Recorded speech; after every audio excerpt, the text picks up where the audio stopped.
అందరికీ నమస్తే. నేను మీ జర్నలిస్ట్ పండరి. మొత్తానికి తెలంగాణ రాష్ట్రంలో ప్రజాపాలన పేరిట అధికారంలోకి వచ్చినటువంటి కాంగ్రెస్ పార్టీ ఈరోజు రైతులకు ఎంత మేరకు న్యాయం చేసింది, లేకపోతే సబ్బండ వర్గాలకు ఎంత మేరకు న్యాయం చేసింది, లేకపోతే పరిపాలన విధానంలో ఎలాంటి మార్పులు తీసుకొని వచ్చింది, మార్పు పేరిట అధికారంలోకి వచ్చినటువంటి ఈ రేవంత్ సర్కార్ పరిపాలనలో అసలు నిజంగా ప్రజలు ఎంత సంతోషంగా ఉన్నారు, దీనిపై మనతో మాట్లాడేందుకు చాలా స్పెషల్ గెస్ట్ ఈరోజు మీకు తీసుకొని వచ్చిన ఒక రైతులకు ఐకాన్. ఆయన గత దగాపడ్డ 60 ఏళ్ల పాటు దగాపడ్డ తెలంగాణకు ప్రత్యేక సాక్షి. ఆయన దాదాపు ఒక చిన్న ఎకరం పొలం తడిపేందుకు నీళ్లు లేక దాదాపు 30 బోర్లు వేసినటువంటి వ్యక్తి ఆయన. అట్లాంటి వ్యక్తి మనకు తెలుసు. తన ఇంటి పేరునే బోర్ల రామరెడ్డిగా మార్చుకున్నటువంటి రామరెడ్డి గారు మనతో ఉన్నారు. ఆయన అడిగి తెలుసుకున్నాం ప్రస్తుతం తెలంగాణ రాష్ట్రంలో ప్రజల పరిస్థితి ఎలా ఉందన్న దాని మీద ఆయన అడిగి తెలుసుకున్న ప్రయత్నం అయితే గట్టిగానే చేసే ప్రయత్నం చేద్దాం. సార్ నమస్తే. చాలా రోజులు అయింది, మంచిగున్నారా? మూసి సాక్షిగా రైట్ చూస్తూ ఉన్నారు. మార్పు ప్రజాపాలన తెలంగాణలో అధికార మార్పు జరిగిన తర్వాత ఈరోజు తెలంగాణ రైతుల నిజమైన పరిస్థితి ఏంది? ఆ రోజు కేసీఆర్ పరిపాలనకి ఇప్పుడు ఉన్నటువంటి రేవంత్ రెడ్డి పరిపాలనకి చాలా తేడా ఉంది. 100% తేడా ఉంది రైతుల విషయానికి వస్తే. ఓకే ఆయన ఏం చేశాడు? సరే, ఆయన ఏదేదో మాయమాటలు అని చెప్పి గ్యారంటీలని అదని ఇదని హామీలని చేసిండు. ఇవన్నీ చేసుకుంటూ సరే అధికారంలోకి వచ్చారు. అధికారంలోకి వచ్చిన తర్వాత ఆయన పరిపాలన ఎంత దయనీయంగా మారిందంటే రైతుల విషయానికి వస్తే, ఒక్క రైతుగా చెప్తున్నాను నేను ఇవాళ, రైతు ఏడనైనా సుఖపడ్డ క్షణాలు అయితే లేవు ఆయన వచ్చే దగ్గర నుంచి. కరెంటు విషయంలో కావచ్చు, వడ్ల కొనుగోళ్ళ విషయంలో కావచ్చు, లేకపోతే విత్తనాల విషయాల్లో కావచ్చు, ఇంకా ఏ విషయాలైనా రైతుకు అవసరమైనటువంటి విషయాలలో మాత్రం పూర్తిగా ఫెయిల్ అయినరు. అందుకని ఈరోజు వరకు ఇప్పటి వరకు ఆయన చేసింది ఏంటి అంటే, ధాన్యానికి ఒక 500 రూపాయలు బోనస్ కలిపి ఇస్తామని చెప్పాడు. ఇది ఫస్ట్ ఆయన అన్నమాట, రైతుకు అక్కరొచ్చే మాట. అది పూర్తిగా అబద్ధం. అది ఇంతవరకు ఎక్కడైనా కానీ ఈ రోజును అదే సన్నధాన్యానికి దొడ్డు ధాన్యానికి ఇయ్యనని చెప్పారు. అసలు దొడ్డు ధాన్యానికి ఇచ్చినా సన్నధాన్యానికి ఇచ్చినా రైతుకే కదా ఇవ్వాల్సింది. అట్లా ఇవ్వాలి. లెక్కకైతే నువ్వు ఏ ధాన్యానికి ఇచ్చినా నువ్వు ఇస్తే బోనస్ అన్ని ధాన్యాలకు ఇవ్వాలి. అది కాకుండా నువ్వు సగం ఇది పెట్టి సగం అది పెడితే ఈ సన్నధాన్యాన్ని అన్నావు. పెద్ద తెలివైన మాట, ఎందుకు అర్థం కాదు. అది కానీ సన్నధాన్యాన్ని ఎండబెట్టి నువ్వు మార్కెట్లో పోసి ఐకేపీ సెంటర్లలో పోసి ఒక నెల తర్వాత 20 రోజుల తర్వాత నువ్వు వాళ్ళు కాటా పెడితే అవి 6 క్వింటాల కావాల్సిన వడ్లు పుట్టికి 5 క్వింటాలు కూడా కావు. నువ్వు ఇచ్చే 500 రూపాయల బోనస్ కాదు కదా, ఒక 5-6 వేల రూపాయలు పోతాయి అక్కడ. ఆ క్వింటాల్ వడ్ల మీద 2,000-3,000 పోతాయి. ఇంకో విషయం, ఆ సన్నధాన్యానికి కూడా ఇంతవరకు నువ్వు ఇస్తానన్నది ఎక్కడ లేదు, ఏడ కల్పించను లేదు. రైతులు ఏం చేస్తుండ్రంటే మిల్లర్స్ దగ్గరికి తీసుకుపోతున్నారు. ఈ మిల్లర్స్ ఈ పాలనాపరమైనటువంటి అధికారులు కావచ్చు, నాయకులు కావచ్చు, ప్రభుత్వం నడిపే వాళ్ళు కావచ్చు, ఈ మిల్లర్స్ తోటి అంతకుముందు మరి వాళ్ళు ఏం లాలుచిపడ్డారో, వాళ్ళ దగ్గర ఏం తీసుకున్నారో, ఇప్పుడు ఏం లాలుచిపడ్డారో తెలియదు. కానీ కేసీఆర్ గవర్నమెంట్ ఉన్నప్పుడు మా దగ్గరనే మిర్యాలగూడన 100 మిల్లులు ఉంటాయి. ఆడ ఆ మిల్లులల్లా 2,800 నుంచి 3,000 రూపాయల వరకు సన్నధాన్యాన్ని కొనిపించారు నిలబడి అక్కడ పోలీసు ఆయన నిలబడి. వాస్తవం ఇది, నేను కూడా పోయాను అక్కడికి. 2,800, 3,000 రూపాయల సన్నధాన్యాన్ని మా సేను మించి కోసి అట్టనే తీసుకుపోతే పచ్చిధాన్యాన్ని కొనుక్కున్నటువంటి మిల్లర్స్ ఇవాళ మరి వాళ్ళకి ఏమొచ్చింది, ఏమైంది, వడ్లేమన్నా మంచిగా లేవా, లేకపోతే రైతులు ఏమన్నా మంచిగా లేరా, ఏమైందో కానీ అదే 2,200, 2,100, 2,200కి 2,800కి 2,000కి 2,800కి దాదాపు 800 రూపాయల తేడాతో కొంటుండ్రు ఇవాళ అదే మిల్లర్లు. ఆడికి పోయి కంట నీరు పెట్టుకొని కూడా వానికి ఏమంటారు కదా, కాడికి పోయిన శవం తిరిగి రాదు అని ఆయనకి ఇష్టం వచ్చిన ధరకి ఇచ్చి రావాల్సి వస్తుంది. ఏడ ఉంది ఇది? ఇప్పుడు అవ్యాల పనిది అదే సన్నధాన్యం, ఇవాళ కూడా అదే సన్నధాన్యాన్ని తీసుకుపోతున్నాం రైతులవి. 2000 రూపాయలు పెట్టి కొంటాడా ఎక్కడన్నా? వీళ్ళు ప్రభుత్వం మాయ చేయకపోతే వాళ్ళేదో ఈ ఇష్టం వచ్చినట్టు డబ్బులు వాళ్ళ దగ్గర వీళ్ళు వసూలు చేసుకోకపోతే ఇది ఏడ జరిగింది చెప్పండి? ధాన్యంలో ఏం లోపం లేదు. మరి ఇప్పుడు ఎందుకు ఒక క్వింటల్కి 1000 రూపాయల చొప్పున నువ్వు తక్కువ కొంటుండు మిల్లరు? ఇది ఫస్ట్ పాయింట్. ఓకే, ఇది పోగా నువ్వు ఏం చేసినావు? ఐకేపీలలో పోసుకోండి, నేను ఏదో బోనస్ కల్పిస్తా అన్నావు. ఐకేపీలలో పోసిన దాటికి గతి లేదు, అతి లేదు ఇంతవరకు. ఆ ఎండ పెడితే సగం గుంజుకపోతాయి. సన్నధాన్యం ఎండ పెడితే పూర్తిగా రైతు నాశనం అవుతుంది. ఎందుకంటే పచ్చి ధాన్యాన్ని అమ్మితేనే కొంచెం బరువు వస్తాయి, ఎండ పెడితే పూర్తిగా బరువు తక్కువ అవుతాయి, అలకనైతాయి. అది వాస్తవం.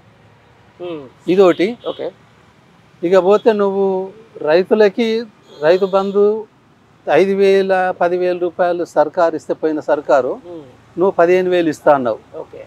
ఆ రైతు బంధు మాటే ఊసే ఎత్తకుండా 7,500 అదే 2 కార్లు కలిపి 15,000. ఆయన 2 కార్లు కలిపి 10,000 ఇస్తే నువ్వు 15,000 ఇస్తా అన్నావు. అది ఎక్కడ పోయిందో అసలు దాని ఊసే లేదు. అది కాకుండా నువ్వు రుణమాఫీ చేస్తా 2 లక్షల రూపాయల వరకు అని అన్నావు. ఎక్కడ జరిగింది ఆ 2 లక్షల రూపాయల వరకు?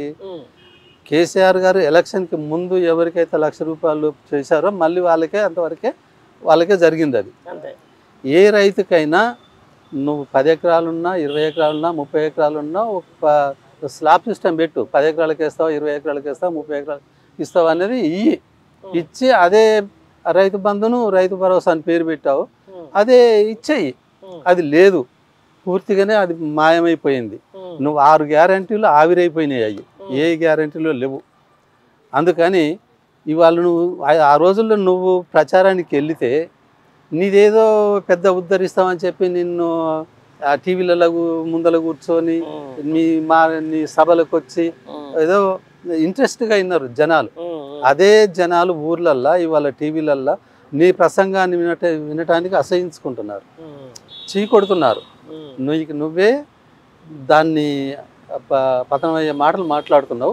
ఒక విధంగా జనాలు ఐకేపీ సెంటర్ల కోసం, లేకపోతే వడ్ల రైతుల కోసం, లేకపోతే వీళ్ళు ముందు వచ్చిన రైతు బంధు, లేకపోతే రైతు భరోసా కోసం తంటాలు పడుతున్నమాట వాస్తవం. రైట్. ఇదే విషయంలో మన ముందర పోతుంది కదా మోసేది, వస్తాను. దీని మీద 1,50,000 కోట్లు పెట్టేసి సుందరీకరణ. ఇప్పుడు 1,50,000 సుందరీకరణ చేసేసి ఉమ్మడి నల్గొండ జిల్లాలో మొత్తం స్వచ్ఛమైన జనాలు అందిస్తామని చెప్పేసి ఒక ప్రణాళికలు రూపొందిస్తా ఉన్నారు. మరి దీన్ని ఇన్ని రోజులు ఎందుకు చేయలేకపోయారు గవర్నమెంట్లు? ఇప్పుడు ఈ గవర్నమెంట్ చేస్తే ఎందుకు నల్గొండ ప్రజలు హర్షించరా, నల్గొండ రైతులు హర్షించరా? దానికే వస్తున్నాను. అయితే మూసీ సుందరీకరణ, మూసీ నది ప్రక్షాళన అని అంటున్నావు. దీనికి 1,50,000 కోట్లు, 1,000 కాదు, 2,000 కోట్లు కాదు. దీని పొడవు ఎంత ఉంటుంది? మాట 30 కిలోమీటర్ల నుంచి 40 కష్టంగా పన్న అవతల ఊరు బయట నుంచి మొదలు పెడితే ఇవతల ఊరు బయటికి ఉంటుంది. కాళేశ్వరం ప్రాజెక్ట్ అనేది మేడిగడ్డ ఎక్కడ, ఎస్ఆర్ఎస్పి పునర్జీవ పథకం ఎక్కడ? దాదాపు 200-300 కిలోమీటర్లు గోదావరి జలాన్ని వెనక్కి నడుపుకుంటూ పోయి ఎస్ఆర్ఎస్పిని నింపిండు. దాంట్లో 3 బ్యారేజీలు, మేడిగడ్డ బ్యారేజీ, అన్నారం బ్యారేజీ, సుందిల్ల బ్యారేజీ. దాంట్లో రిజర్వాయర్లు ఎన్నో ఉంటాయి. వాటన్నిటిని నింపుకుంటూ తాగునీళ్ళు ఇటు సాగునీళ్ళు ఇచ్చుకుంటూ ఎస్ఆర్ఎస్పి దాకా కాలువను నడిపిండు. వెనక్కి నడిపించి రైతులకి ఎక్కడైనా సస్యశ్యామలంగా భూగర్భ జలాలు పెరిగేటట్టుగా ఆయన ప్రణాళిక చేసి దానికి ఎన్ని కరెంటు మోటార్లు, బాహుబలి మోటార్లు, అందులో ఎన్ని సొరంగాలు, దానికి ఎంత రోడ్లు, దాని విస్తీర్ణం, అడవి పర్మిషన్లు ఎన్ని, సెంట్రల్ గవర్నమెంట్తో అటు మహారాష్ట్ర గవర్నమెంట్తో ఎన్ని తిప్పలు పడి పర్మిషన్లు సంపాదించి దానికి అంత డబ్బు ఖర్చు పెట్టి 1,00,000 కోట్లు చేస్తే నువ్వు 1,00,000 కోట్లకు 1,00,000 కోట్లు తిన్నారు మీరు. అది మొత్తం దుర్వినియోగం. 1,00,000 కోట్లకు 1,00,000 కోట్లు మొత్తం మింగి కూర్చుంటే ఈ ప్రాజెక్ట్ అంతా ఊరికేనే అయిందా? ఏమన్నా దేవుడు కొన్ని తెల్లారి వరకు నిర్మించండి అవన్నీ? కొంచెం మాట్లాడటానికి కొంచెం అన్నా అర్థం ఉండాలి. ఎవరు మాట్లాడినా ఈ ప్రాజెక్ట్ అంతా వాళ్ళకి కనపడతలేదా? ఎక్కడి నుంచి అక్కడి మేడిగడ్డ నుంచి ఎస్ఆర్ఎస్సి ప్రాజెక్ట్ దాకా ఏం జరిగింది, ఏం ప్రయోజనాలు ఉన్నాయి, ఏమి జనాలకు అందుబాటుతున్నాయి? ఇప్పుడు మూసీ సుందరీకరణ, మూసీ ప్రక్షాళనకి 1,50,000 కోట్ల రూపాయలు అంటున్నావు. ఇదంతా ప్రజాధనం, నీది కాదు, నీ సొమ్ము కాదు, నీ ఇంట్లో నుంచి తెచ్చి పెట్టట్లే. ఈ ప్రజాధనాన్ని నువ్వు ఎంత దుర్వినియోగం చేస్తున్నావంటే చెప్పుకుంటున్నావు. అప్పటికే దీన్ని టెండర్లు పిలుస్తా, అది పిలుస్తా, ఇది పిలుస్తా అని మొదలు పెడుతున్నావు. ఇది ముసి పక్షాలన కాదు, నన్ను అడిగితే ముసి అది భక్షాలన అనాలి. అది పక్షాలన అంటాం కాదు కదా, దాన్ని భక్షాలన అంటే కరెక్ట్ సూట్ అవుతుంది. ముసి సుందరీకరణ అంటున్నావు, సుందరీకరణ కూడా కాదు, స్వహాకరణ అనాలి దాన్ని, స్వహాకరణ. ఈ డబ్బులన్నీ మీరు, మీ గవర్నమెంట్, మీ అధికారులు, మీ నాయకులు పంచుకోవడానికి ఇది ఒక ఎత్తుగడ. ఈ ముసి సుందరీకరణ చేసి ముసి పక్షాలన చేస్తే దాంట్లోకి రోజు వచ్చేది మురికి. రోజు వచ్చే మురికి నువ్వు పక్షాలన చేసేది ఏంటిదా? దాన్ని ఏమన్నా భూమిలో పంపుతావా లేకపోతే పైకి ఆకాశానికి పంపుతావా? భూమిలో పంపినా భూగర్భ జలాలంతా కలుషితం అవుతాయి, పైకి పంపినా ఆకాశంలో పంపినా ఆ వాతావరణం అంతా కలుషితం అవుతుంది. రోజు వచ్చే మురికేనా, దాన్ని నువ్వేం చేస్తావు? దీంట్లో ఏమన్నా నువ్వు అన్న ఈ ముసిలో గుడ్లు పండిస్తావా లేకపోతే మక్కలు పండిస్తావా లేకపోతే సుందరీకరణ చేసి ఇలా నల్గొండ జిల్లాలో వ్యవసాయానికి స్వచ్ఛమైన వ్యవసాయం నీళ్ళు అందిస్తామని చెప్పేసి అంటున్నారు కదా. స్వచ్ఛమైన నీళ్ళు ఎక్కడి అంటే నీకు యాంచి వస్తున్నాయి. ఇవన్నీ కాళేశ్వరం ప్రాజెక్ట్ వస్తే స్వచ్ఛమైన నీళ్ళు కావా? నాగార్జున సాగర్ ప్రాజెక్ట్ వస్తే స్వచ్ఛమైన నీళ్ళు కావా? దీన్ని ఈ 150,000 కోట్లు ఇచ్చి దూని స్వచ్ఛమైన నీళ్ళు చేస్తా అంటావు. ఇది ఎక్కడ ముచ్చట? నీకు ఈ 150,000 కోట్లు పెట్టు, గోదావరి కృష్ణానదుల్ని అనుసంధానం చేయొచ్చు. నువ్వు ఏదో మురికి నీళ్ళని పట్టుకొని మురికి సుందరీకరణ చేసి స్వచ్ఛమైన అందిస్తా అంటావు. ఇదేంది? ఈ డబ్బంతా పెట్టు. తెలంగాణలో అంగుళం భూమి లేకుండా ప్రాజెక్టు నీ తీసుకురావచ్చు ఇన్ని డబ్బులు పెడితే. నువ్వు దీంట్లో ఏం పండిస్తావని? ఇప్పుడు ఒడ్లు పండిస్తావా, మక్కలు పండిస్తావా, లేకపోతే అదంటే వాణిజ్య పంటలు పండిస్తావా, లేకపోతే ఏమన్నా పెద్ద పెద్ద ప్రాజెక్టులు తెచ్చి 1000 మందికి ఏమైనా ఉద్యోగాలు కల్పిస్తావా ఈ ముసి నదిలా? దేంట్లో మంచిదో చెప్పు. నువ్వు చేసే ఈ 150 కోట్లకి ఒక్కరికన్నా ప్రయోజనం ఉంటే చెప్పండి. ఉన్నోళ్ళ ప్రయోజనం కాదు కదా, ఉన్నోళ్ళని పేద బగ్డోళ్ళని గుడిసెలో వేసుకుంటే పొల కొట్టుకుంటూ వస్తున్నారు. అంతేగాని అంతకు మించి ఏమీ లేదు. దాంతో అయ్యేది కాదు, పోయేది కాదు. ఎందుకంటే అది జరిగే పని కాదు. అది వాస్తవానికి సుందరీకరణ అయినా పక్షాలనైనా రోజు వచ్చే మురికిని నువ్వేం సాధించలేవు, దాన్ని తేటగా చేయలేవు, దాన్ని ఎందుకు నల్గొండ ప్రజలు, మీరు కూడా ఉమ్మడి నల్గొండ జిల్లా అయితే నేను ఏమంటున్నా అంటే నల్గొండ జిల్లా ప్రజలకు కూడా తెలిసి వస్తుంది కదా. ఇప్పుడు కొంతకాలం ఆయన ఏందో చూద్దాం, కొత్త వింత అన్నారు, చూద్దాం అనుకున్నాం. అది అవపడుతూనే ఉంది. నల్గొండ జిల్లాలో కూడా రైతులు కానీ గ్రామాల్లో కానీ పూర్తిగా ఈసడించుకుంటున్నారు. ఆయన ప్రసంగాలు ఈయన తుప్ప ఊసుకుంటున్నారు. అది గమనించాలి. అందుకని ఈయన ఎప్పుడైనా సరే మన మాటలు, మన ప్రవర్తన, మన శాఖలు చూస్తే దానికల్లా అదే పతనం అవుతుంది. ఇనుమును ఎవ్వరూ నాశనం చేయలేరు. దానికి బట్టిన తుప్పే దాన్ని నాశనం చేస్తుంది. మీ పార్టీ వాళ్ళు, మీ నాయకులు, మీరు మాట్లాడిన మాటలు, మీరు చేసే విధానాలు, మీ చేతలన్నీ మీకు మీరే పతనం అవుతారు. అది ఎవరు చేసేది కాదు, ప్రజలే చేస్తారు, ప్రజలే బుద్ధి చెప్తారు, ప్రజలతోటే అవుతుంది.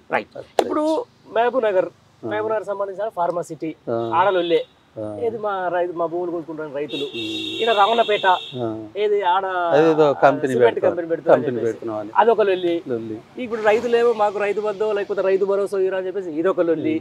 ఈ అన్ని లొల్లిల మధ్యలో ఇలా నిజంగా తెలంగాణలో రైతే రాజుగా బతికిన మాట వాస్తవం. ఎందుకంటే మీరు కూడా ఒక మంచి రైతే. ఈ రైతులు తెలియదా, ఇలా రైతులు ఎక్కువ మంది ఓట్లు వేస్తేనే ఇలా అధికారంలోకి వచ్చినటువంటి కాంగ్రెస్ పార్టీ ఎందుకు రైతులను ఈ రోజు మోసం చేస్తుందంటే ఏం చెప్తారు? రైతుల్ని మోసం చేస్తున్నాడు, రైతులు కూడా గమనిస్తున్నారు. నువ్వు ఇప్పుడు రామన్నపేట కంపెనీ కావచ్చు, ఇప్పుడు మహబూబ్ నగర్ పాలమూరు జిల్లాలో కూడా ఆయన ఎన్నో ప్రాజెక్టులు ఎత్తిపోత పథకాలు, రంగారెడ్డి పాద ఎత్తిపోత కావచ్చు, అదేంటే అది నక్కలగండి కావచ్చు, మా దగ్గర డిండి కావచ్చు, అవన్నీ ఉన్నాయి, లిఫ్ట్ ఇరిగేషన్లు ఉన్నాయి. ఒక గవర్నమెంట్ ఎప్పుడైనా సరే ముందున్న గవర్నమెంట్ ఒక రైతుకు అక్కరొచ్చేది, జనాలకు అక్కరొచ్చే ప్రాజెక్టు మొదలు పెడితే నువ్వు దాన్ని వ్యతిరేకించి దాని పేర్లు మార్చి దాన్ని డిజైన్ మార్చి దాన్ని అట్లా పండబెట్టి ఇంకో కొత్తగా రూపొందిస్తే ఈ పెట్టిన సొమ్ము అంతా వ్యర్థమే కదా. ఇవన్నీ ప్రజాధనం కాదా? ఇవన్నీ ఎట్లా ఉంటాయంటే చాలా బుద్ధి తక్కువ వ్యవహారాలు. ఈ కరెక్ట్ కాదు. నువ్వేదన్నా ముందల గవర్నమెంట్ అదేమన్నా పిచ్చిదా? ఏ ప్రాజెక్టును కట్టినా ఏ నాయకుడైనా సరే తను కట్టిన ప్రాజెక్టు కూలిపోవాలనో నాశనం కావాలనో ఎవడు కట్టాడు. ఇప్పుడు అదేంటో మేడిగడ్డ కాడు 2-3 పిల్లలు కుంగినాయి అనుకుందాం. అదేదో ఇంజనీరింగ్ లోపం కావచ్చు, లేకపోతే భూమిలో స్థాయి లోపం కావచ్చు, ఏదో రకంగా కుంగినాయి. ఒక 2-3 పిల్లలు కుంగినాయి. దాన్ని మాస్క్ వేయలేకపోతున్నాడు. దాని 2-3 కట్టేయలేకపోతున్నావు. ఆయన 100 పిల్లర్స్ వేసిన దాంట్లో ఒక 2-3 పిల్లర్స్ కట్టలేకపోతున్నావా? కట్టియొచ్చు నువ్వు దలుచుకుంటే, కానీ దాన్ని ఆగం చేయాలి, బోధన చేసి పెట్టాలి. ఆగం చేసే ప్రయత్నం చేసిరు. ఇలా దేవుడి దేవాల మళ్ళీ ఈ మూసీకి మళ్ళీ రంగనాయక సాగర్ నుంచి ఇక్కడ మల్లన్న సాగర్ నుంచి నీళ్ళు తీసుకొస్తున్నారు. అవన్నీ ఎక్కడి ఆయన పంపించినాయి కదా. అందుకని ఇప్పుడు మేడిగడ్డ బ్యారేజ్ కూడా నేను పోయి చూసిన ఒక 2-3 పిల్లర్స్ కుంగినాయి. వాటిని పూర్తిగా బ్లాక్ చేసినా ఆ గోదావరి నదికి ఏ నష్టం రాదు. 100 పిల్లర్స్ ఉన్నదాన్ని 2-3 బ్లాక్ చేసినా ఏం కాదు. అది నడిపియచ్చు, వ్యవస్థను నడిపియచ్చు, నీళ్ళు నిలబెట్టవచ్చు. నీళ్ళు నిలబెట్టకుండా వీళ్ళ క్యూసెక్కులు నీళ్ళు సముద్రం పాలు చేసి ఇవాళ ఎక్కడైనా నీటి సుక్కం లేకుండా ఎడారం చేస్తున్నారు తెలంగాణ భూభాగం. ఇదే విషయం 2 పిల్లర్లు కుంగిపోయిందంటే మరి ఇప్పుడు సుంకశాల కడకున్న రిటైలింగ్ వాల్ పరిస్థితి ఏంటి తెలుసుకురా? సుంకశాల కడ వాల్ కూలింది మొన్న. ఇక ఎవరిదైనా జరుగుతుంది, లోపం జరగదు అనేది కాదు, ఏదైనా జరుగుతుంది. కాకపోతే దాన్ని మళ్ళీ ఇది చేస్తారు. ఇప్పుడు ఒకసారి ఇంజనీర్ ఉంటాడు, ఒకసారి డాక్టర్ ఉంటాడు. డాక్టర్ దగ్గరికి పోతే ఒక సూది వేస్తాడు, ఒక గోలు ఇస్తాడు, దాని తగ్గపోతే ఇంకో గోలు మారుస్తాడు. ఎందుకంటే ఆయనకు కూడా అవగాహన రావాలి దేనికి కొట్టుకుంటుందని. కట్టే ఇంజనీరింగ్ కూడా కొంచెం ఉంటుంది, ఉండదని కాదు, కొంచెం పక్షాలను చేసుకుంటారు వాళ్ళు కూడా. ఈ ప్రాజెక్ట్ కొంచెం డ్యామేజ్ అయిందనుకో, ఇంకో దానికి ఆడిపోతే జాగ్రత్త పడతాడు, దాన్ని కూడా బాగు చేస్తాడు. అదేవిధంగా నీవు కూలిపోయిందో చేసిందో అని కాదు, సుంకిదాలు కావచ్చు, నాగార్జున సాగర్ కూడా నాగార్జున సాగర్ కిందంగా రోడ్డుని ఎన్నోసార్లు వేస్తే కూలిపోయింది. అది ఇప్పుడు కూడా కొత్తది కట్టారు మళ్ళీ ఇంకోటి. జరుగుతాయి అలాంటివి, అవి మీ గవర్నమెంట్లో జరిగినాయి, అప్పుడు లేదని కదా. అలాంటివి కూడా ఉన్నాయి. అవన్నీ ఏలెత్తి చూపించుకోవడం కాదు, నువ్వు దాన్ని బాగు చెయ్యి, జనాలకు అక్కరొచ్చే మార్గాన్ని చేసి పెట్టు. నీ మీద బాధ్యతగా నీకు ఒక ప్రభుత్వాన్ని ఇచ్చింది. మేము కూడా సంసారాన్ని ఈదిన వాళ్ళమే, 10 మంది కుటుంబాలు, 20 మంది సభ్యులతో మేము కూడా కుటుంబాన్ని ఈదుకోవాలి. నువ్వు కూడా ఒక కుటుంబం, నువ్వు సముద్రాన్ని ఈదాలి, సముద్రాన్ని ఈదాలి. దానికి ఎంతో ఔదార్యం ఉండాలి, మానసికంగా ధైర్యం ఉండాలి, కోల్పోకుండా ఉండాలి, నీకెంతో దృఢం ఉండాలి. అలాంటిది వదిలిపెట్టి నువ్వు కానీ గాలి కూతని ఆడట చేసిండు, ఇన్నట చేసిండు, ఇవన్నీ చేసుకుంటే తిరిగేది ఏంది నువ్వు? ఇవే నీకు కావాల్సినవి మీద. కేసీఆర్ ఆనవాళ్ళే లేకుండా చేస్తాడు. అదే ఆయన నుంచి అయ్యేవి కావు, ఈ నుంచి అయ్యేవి కావు. ఇప్పుడు కేసీఆర్ ఆనవాళ్ళు చేసుకుంటే కేసీఆర్ ముందలు ఎవరు ఇచ్చారు? కేసీఆర్ ఎట్లొచ్చిండు? అంతకుముందు ఆనవాళ్ళు ఏం లేవు కదా, మరి ఎట్లొచ్చాడు గవర్నమెంట్ దాకా? నువ్వు చేస్తే అయ్యేది కాదు, నేను చేస్తే అయ్యేది కాదు. నీకెళ్ళ నువ్వే పోతావు, ఆయనకల్లా ఆయనే పోతాడు, ఆయనకల్లా. ఎన్నోసార్లు 60 ఏళ్ళు పరిపాలన చేసిండ్రు. తెలుగుదేశం పోలేదా, కాంగ్రెస్ వాళ్ళు పోలేదా, ఈ వాళ్ళకి కేసీఆర్ పోయిండు అనుకో. ఎవరు పోయినా కాలం మార్పిడి అది జరుగుతూనే ఉంటుంది. అది నువ్వు చెప్పేది కాదు, నేను చెప్పేది కాదు. నువ్వు రేపు శీల కొట్టుకుని ఉంటావా? నువ్వు రేపు నువ్వు ఆయన కేటీఆర్ను పట్టుకొని మీ అయ్య పేరు మీద చెప్పుకొని ఏదో చేస్తున్నావని అంటే, నువ్వు కూడా ఇందిరమ్మ ఇండ్లని, ఇందిరమ్మ రాజ్యం అని, ఇందిరమ్మ ఎప్పుడో చనిపోయిన మహానాయకురాలు పేరు పెట్టుకొని ఇవాళ ఏదో గొప్పలు చెప్పుకొని అధికారంలోకి వస్తున్నావు. ఇప్పటికి కూడా అదే పాట పాడుతున్నావు, ఇందిరమ్మ ఇల్లు, ఇందిరమ్మ రాజ్యం అనుకుంటా. తన పేరు చెప్పుకొని కొడుకు వచ్చాను. రేపు నీ కొడుకు రాడా? రైట్, నీ కొడుకు రాడా? నేను అదే అడుగుతున్నా. సరే, కొడుకు లేరు, ఒకటే బిడ్డ. సరే, సింపుల్. అప్పటి ఇందిరమ్మ పాలన చూసిర్రు, ఇప్పుడు కాంగ్రెస్ పరిపాలన చూస్తారు. తేడా నాకు కొద్దిగా చెప్పేసి. కొద్దిగా చెప్పేస్తా. తేడా అంటే అప్పటి ఇందిరమ్మ గవర్నమెంట్ కావచ్చు, నెహ్రూ గారి పరిపాలన కావచ్చు, కట్టినరు వాళ్ళు.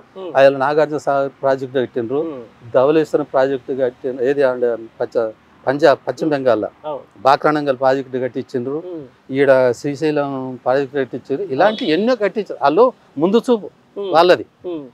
ఎందుకంటే అవి ఇప్పటిదాకా మనకి జాతికి అక్కర వస్తున్నాయి. నీది అది కాదు కదా, ముసిపక్షాలు అని చెప్పి భక్షించడానికి 1,50,000 కోట్లు అంటే మాటలు అవి అన్నా.